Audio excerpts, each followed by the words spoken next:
Kaptai battalion ৪১ বিজিবির অধীনস্থ কুকিমারাপাড়া BGB ক্যাম্পের চেকপোস্টে তল্লাশির সময় বিপুল পরিমাণ ধারালো অস্ত্র উদ্ধার করেছে বিজিবি।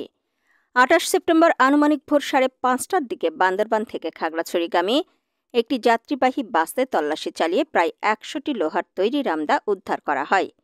বিজিবি সূত্রে জানা যায়, বাস চালকের প্রাথমিক জবানবন্দিতে উঠে এসেছে যে সাম্প্রতিক সময়ে খাগড়াছড়ি ও গুইমারা এলাকায় চলমান অস্থিতিশীল পরিস্থিতিতে ব্যবহারের উদ্দেশ্যে ইউপিডিএফ মূল দলের পক্ষ থেকে এসব অস্ত্র বান্দরবান থেকে খাগড়াছড়ি নিয়ে যাওয়া হচ্ছিল। এ ঘটনায় জড়িত বাসের চালক, হেলপার সহ গাড়িটি জব্দ করা হয়। উদ্ধারকৃত অস্ত্রগুলোর বিষয়ে প্রয়োজনীয় আইনগত ব্যবস্থা গ্রহণের কার্যক্রম প্রক্রিয়াধীন রয়েছে।